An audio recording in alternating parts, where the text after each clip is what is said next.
All right, so today we're taking a deep dive into something pretty intriguing. Bob Camblin's watercolor memorabilia. Oh, yeah. I've been wanting to talk about this one. Have you? Yeah. Oh, this will be good then. Yeah. So for anyone who hasn't seen it, imagine like a chaotic garden, bursting out of its confines. That's the vibe I get. You've got twisting plants, vibrant, almost surreal flowers, and then these weird floating orbs all crammed inside, like a box. It's wild. It is, yeah. It pulls you in. It Like does. you want to figure out what's going on, Yeah, what it all means. exactly. And to help us unpack this visual feast, we've got two sources. One is this really cool YouTube video essay from the channel Incomplete Works. Oh, they're good. I like their stuff. Yeah, they're great. And then we've got an excerpt from the book Zen and the Art of Enlightenment, Volume 2. Okay. Getting philosophical. A little bit, yeah. But Uh, buckle up because we're not just talking about pretty pictures here. We're diving into how this artwork reflects like the very nature of memory itself. It's true. It's not just surface level, this painting. It really makes you think about how our minds work. And speaking of making you think right off the bat, that box in the painting just like grabbed my attention. It's like Yeah. it's desperately trying to contain all this wild, organic stuff, but the plants and flowers are practically overflowing. I don't know. What do you make of that? What do you think Camblin is trying to say about memory there? I think he's playing with this, paradox of memory. You know how we try to hold on to these fleeting moments, categorize them, contain them? Yeah, totally. So the box represents that, desire for order, Yeah. maybe even the limitations of our conscious mind. Right, right. But, those rebellious plants, memory, it doesn't play by the rules. It spills out, it grows in unexpected directions, and it constantly reminds us that it's wilder and more boundless than we sometimes want to admit. It's true. It's so true. It's like, you know, when you're trying to remember a dream, Yeah. and the harder you try to grasp it, the more it fades away. That's a perfect example, yeah. And the video essay makes a great point about this. Memory, it's not some perfect archive. It's an illusion and a reality all at once, contained within our minds, but constantly spilling over the edges. You can't pin it down. And then there are those flowers. Yeah. They're so vivid, so captivating, but also, distorted, kind of unsettling. Some are blooming, while others seem to be wilting, all at the same time. It just reminded me of how memories can be both beautiful and painful, clear and hazy. Yeah, you're picking up on this concept of impermanence, which is huge in Zen philosophy. Right. The book we've got, the excerpt, it touches on this too. It's like those flowers, vibrant, full of life one moment, fading the next. Memories are the same. They're constantly in flux. So what we remember isn't like a fixed snapshot from the past. Nope. But more of a fleeting impression that's colored by how we feel right now. Totally. It's colored by our present emotions and experiences, always changing. So are you saying that our memories are unreliable? Hmm. That we can't trust them to be an accurate representation of the past? It's not about being unreliable. It's more about understanding that memory, it's a process. It's dynamic, not a static thing. It's think about watching a river flow. The water is always moving, right? Right. Changing, being reshaped by the currents and the landscape. Okay, I see what you're saying. So it's less about, did this actually happen exactly this way? And more about, what does this memory tell me about myself? Yeah, that's a good way to think about it. Okay, this is really cool. I'm starting to see how this painting, this memorabilia, it's working on multiple levels. It's a visual metaphor for how our minds make sense of the past, how we try to organize it. That's exactly what Camblin wants us to do, to think on these different levels. And then there are those mysterious floating orbs or bubbles. I don't even know what to call them. Yeah. What do those make you think of when we're talking about memory? They are pretty perplexing, aren't they? They are. Well, the book excerpt we have suggests they could be these fleeting thoughts or ephemeral illusions, maybe even the transient nature of memories themselves. It's like they're these wisps of consciousness just popping in and out of existence. Yeah, and that's intentional.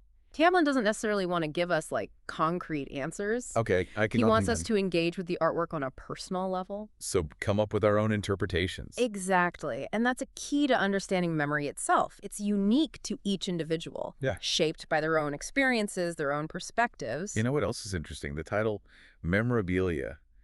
It makes me think of physical objects those little keepsakes or souvenirs. The things we cling to in an attempt to, preserve the past. Yeah. You're right. The title itself is this really powerful metaphor.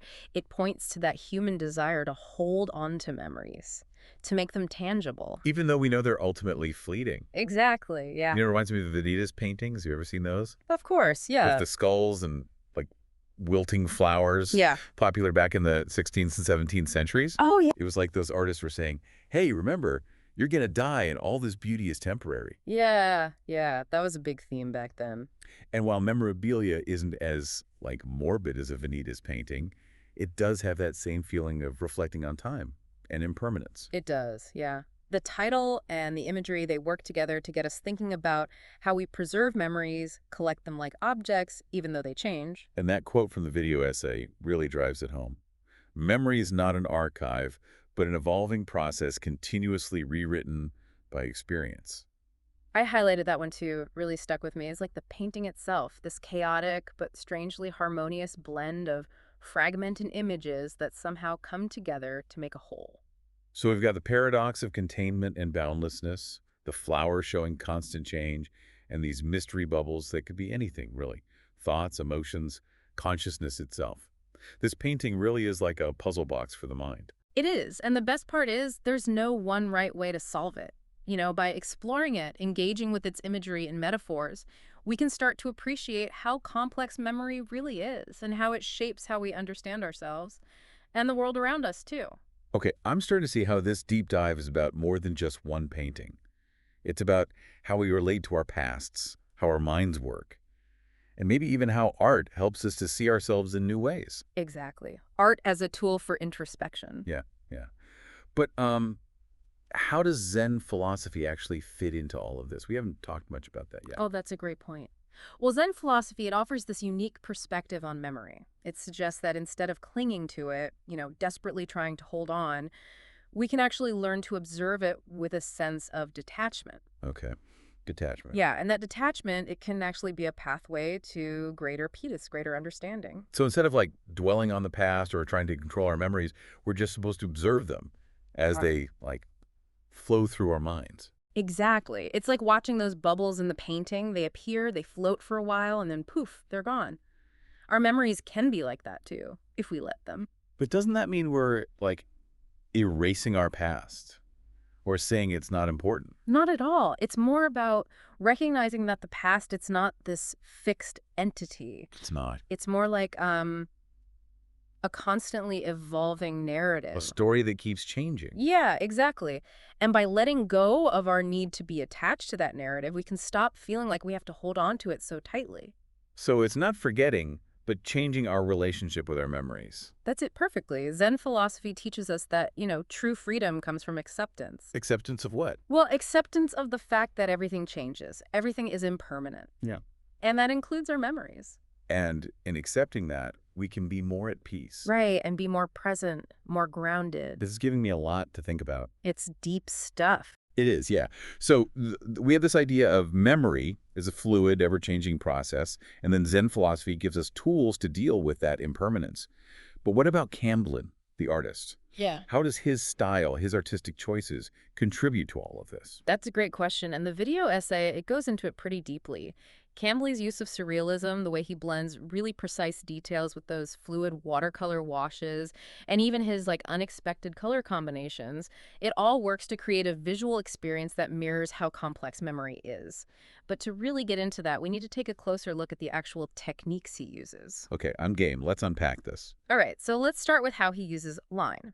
The video essay made this really interesting point, that the finely etched lines around the petals and pods, and even in the background, they're like engraving or intaglio. It's very detailed, very precise. And those lines are so different from the watercolor washes. Those are all soft and blurry. Exactly. Like he's creating a contrast between two different approaches. And that reminds me of what we were just talking about, the tension between structure and chaos. Trying to hold on, but also letting go. It's all there, yeah. And don't forget the darkened trunk with those intricate lines. Yeah, it's like the anchor of the whole painting. Exactly. It acts as this visual anchor, maybe representing the core of our identity, who we are. Okay, I can see that. But then you've got this wild, tangled growth exploding outwards. It's unpredictable. Showing the unpredictable nature of memories. Exactly. And you can't forget those two big flowers, the yellow one and the red one. They almost seem to be like symbols. Duality, Oh, interesting. Like what kind of duality? Like joy and pain or clarity and distortion. He captured how memory can be beautiful and unsettling, hopeful and haunting, all at the same time. Yeah, you're right. There's a psychological depth there. And the way he uses color just strengthens that feeling, those vibrant, almost psychedelic hues. It's like we're peering into a dreamscape or something. Yeah, or maybe the subconscious mind. He's saying that memory isn't just a recording of the past, but it's mixed with imagination. Reality and fantasy blurred together. And then there's the way he puts colors together that you wouldn't expect, like the yellow and red of those flowers. It adds to the surreal feeling, the psychological depth. Tapping into the subconscious, like how Yeah. memories can suddenly pop up. Exactly. Like they come from the depths of our minds in these surprising ways. And then there are the forms themselves, all twisting and organic. It's like they're growing right in front of you, changing as you watch. They do have a life of their own, like our memories do. It's amazing how much thought went into every little detail. Yeah, Camblin wasn't messing around. He was creating a visual language to explore memory. And he was drawing on like this whole artistic tradition too, wasn't he? He was. You remember how we talked about surrealism earlier? Yeah. Joseph Cornell and his boxes, Dali and his melting clocks. Magritte with his like mind-bending images. Exactly. They were all playing with similar themes. Containment, the subconscious, the infinite possibilities within finite spaces. So it's like Camblin took those ideas and applied them to memory. He did. He's inviting us to see the past through the lens of imagination, the realm of possibility. Okay, so it's not just what he paints, the box, the flowers, the bubbles, but it's how he paints them that contributes to the meaning. It all works together, form and content, to create this experience that engages our minds and emotions. This is really making me appreciate how art can communicate, like, really complicated ideas. It's like Camblin has given us a key to unlock the mysteries of our own minds. He has, and that's what makes this deep dive so interesting, I think. We're not just looking at a painting, we're exploring what memory is, how it makes us who we are, and maybe, just maybe, we can even learn how to relate to our memories in a more mindful way. We're free. Okay, so I'm ready. Let's keep going. Let's dive even deeper into this. Let's do it. Okay, my mind is officially blown. This painting is like an onion, with layers upon layers of meaning. We've talked about containment versus boundlessness, the ever-shifting nature of memory, and even the Zen idea of letting go. But now I'm wondering, how do we actually apply these insights to our everyday lives? That's the million-dollar question, isn't it? It's one thing to talk about memory, like theoretically, but how do we actually live with this knowledge? How do we actually become more aware of how fluid memory is? Right. Like, how can we stop tripping ourselves up with, unreliable memories? Yeah. Or those stories we tell ourselves about what happened that might not even be true? Well, for starters, I think it helps to have a healthy dose of skepticism about our own memories. Okay. Like, remember how we were talking about memory being like that river, always changing, flowing? Yeah. It means we can't always trust our memories to be like perfectly accurate, you know what I mean? Like Yeah. a video replay of what happened. So you're saying we should question everything we remember? Not necessarily everything, but it's good to get in the habit of checking in with yourself when a memory pops up, Okay. especially if it's a memory that has a lot of emotion attached to it. Could be good emotions or bad, but like those really intense ones. So, for example, if, like, I suddenly feel a wave of anger about something from the past, Yeah.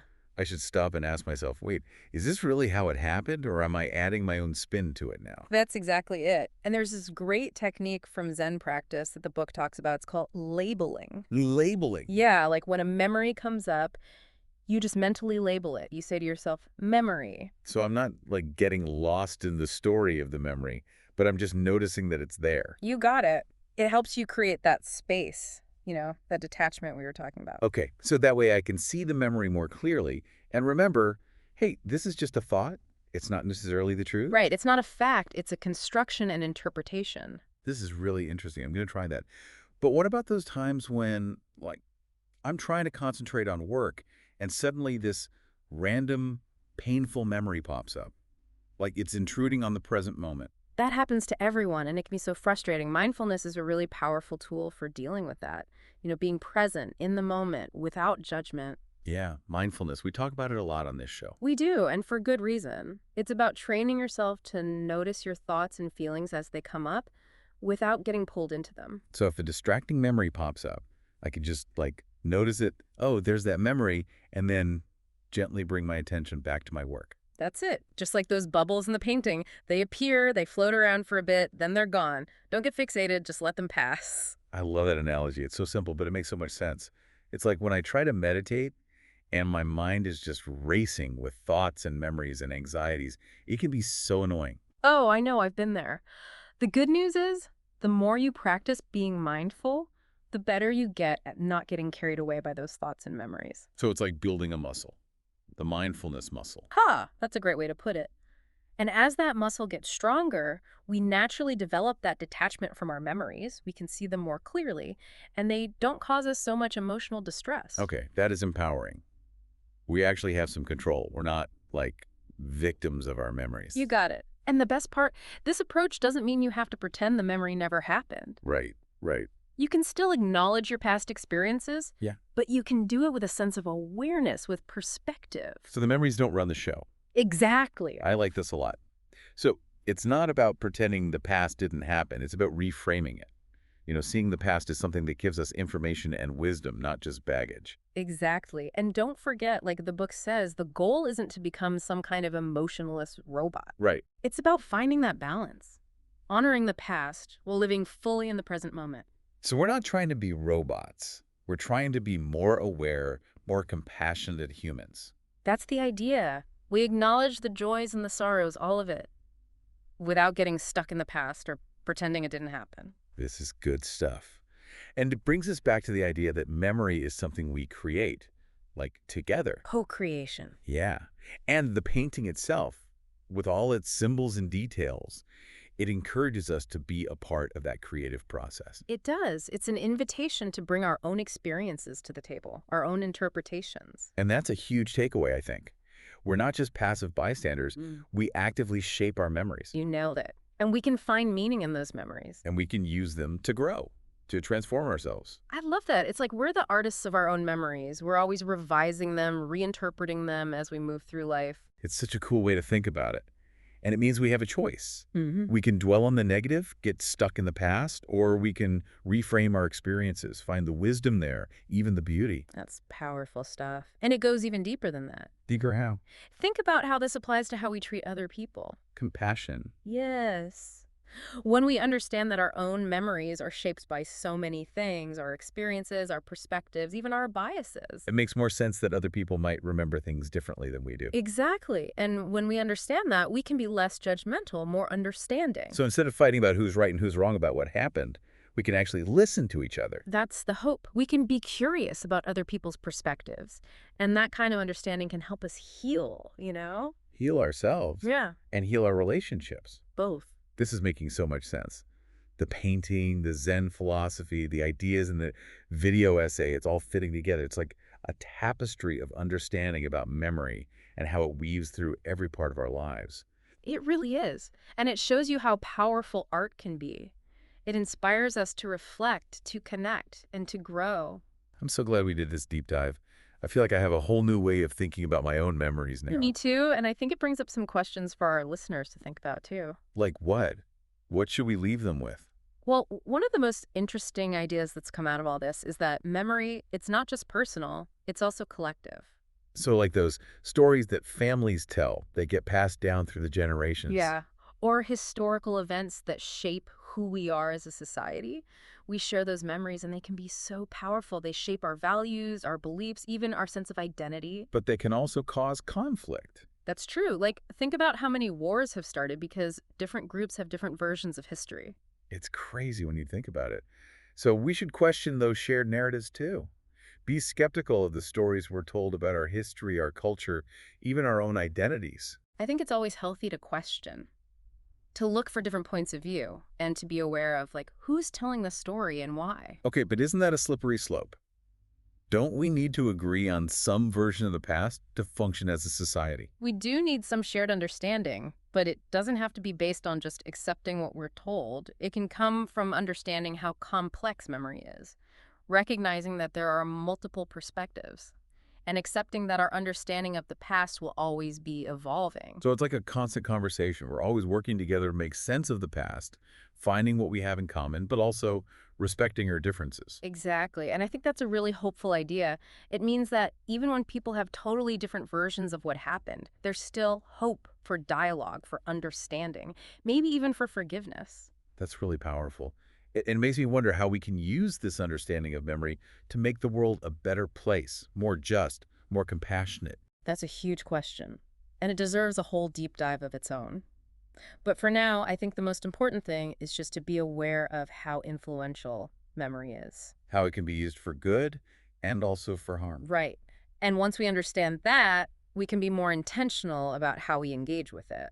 So we're not just letting our memories control us, but we're taking an active role in shaping them. And we're shaping those shared narratives too, right? The ones that bring us together. I love that.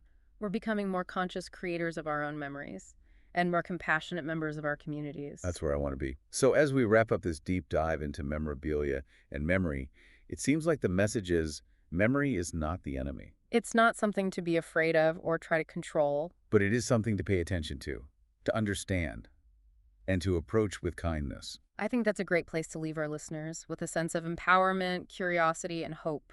I agree.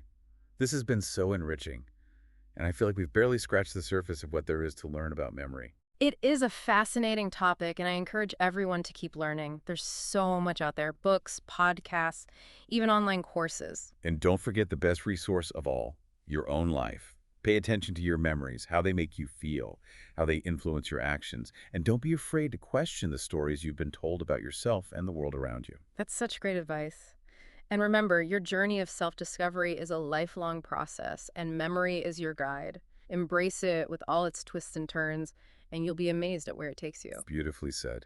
So as we wrap up this deep dive into memorabilia and the world of memory, the message is clear. Memory is not something to fear, but something to understand and to embrace. I couldn't have said it better myself. And when we learn to appreciate how fluid memory is, how it's always changing, we can find so much freedom. We can be more present, and we can find more meaning in our lives. This has been such a great conversation. I feel like I have a whole new perspective on my own memories now. Me too. It's incredible how a single artwork can lead to so much reflection and insight. It really is. Yeah. And it reminds us of the power of art. It connects us to each other, and it helps us make sense of the world. It does. Art speaks to our hearts, to our minds. It helps us see the world in new ways, and in doing so, it can transform us. So to our listener, we encourage you to keep exploring, keep asking questions, keep diving deeper into art and ideas. There's a whole world of wonder out there. And remember, the journey of self-discovery never ends. Memory is your companion, your guide. Embrace it with all its complexity, and it will lead you to a life of growth and transformation. Beautifully said. And with that, we conclude our deep dive into memorabilia and the fascinating world of memory. Until next time, keep exploring, keep questioning, and keep diving deep. So wow, we really went deep on this one. We saw how Camblin's memorabilia doesn't just show us what we remember, but how we remember. It's not just our own past. It's about families, communities, even entire nations, how we all hold on to memories. It's true. It's like those random things in the painting, the box, the flowers, those bubbles, they all start to reflect those different layers of memory, the ones we all carry around with us. Yeah, and it's not about pretending those memories don't matter. It's not about trying to erase them. It's more about understanding them in a new way. Absolutely. It's about shifting our perspective. Think of it this way. Imagine you're holding something really precious, something delicate. You wouldn't want to squeeze it too tight. You might break it. Memory's kind of like that. Instead of holding on so tight, we can learn to appreciate it for what it is, something that changes, something fragile. And that's where that Zen idea of letting go comes in. It's not about forgetting. It's about not needing to control it. Okay, I'm getting a visual here. Like those bubbles in the painting, instead of trying to trap them, we let them rise and float away. We can appreciate their beauty even as they disappear. That's a beautiful way to put it. And for anyone listening, think about how memories are kind of like those bubbles. They're not permanent. They come and go, they shift and change. And that's okay. It's in that flow that we find peace, not in trying to make them stay the same forever. This whole conversation has reminded me that we're not just like passively along for the ride with our memories. Yeah. We can actually choose how we remember, how we share those memories, Yeah. and how much we let them shape us. That's a huge point, and that's where the real power of this artwork lies, I think. Memorabilia, it's not just about looking back, it's about inspiring us to look at our own memories, to ask questions, to try to understand, and ultimately to find some freedom in the present moment. It's like Camblin is saying, here's a mirror, now go look at what's inside your own mind. That's it, exactly. And remember, that exploration, it's not something you have to do alone. We share memories with each other, we help each other make sense of them, we learn from each other's perspectives. So this isn't just about each of us individually. It's about how memory works on a bigger scale, like in our families, our communities, even the whole world. That's right. So here's something for everyone listening to consider. What if, instead of trying to cling to our memories, we let them flow, like water in a stream? What if we appreciated that they change, that they're not permanent? What if we could see the beauty in that? That's a really beautiful way to think about it. And I think that's a perfect place to wrap up this deep dive. It's been so thought-provoking. It has, and it reminds us that there's so much more to discover about memory, about ourselves, about the world around us. So until next time, keep exploring, keep asking questions, and keep diving deep.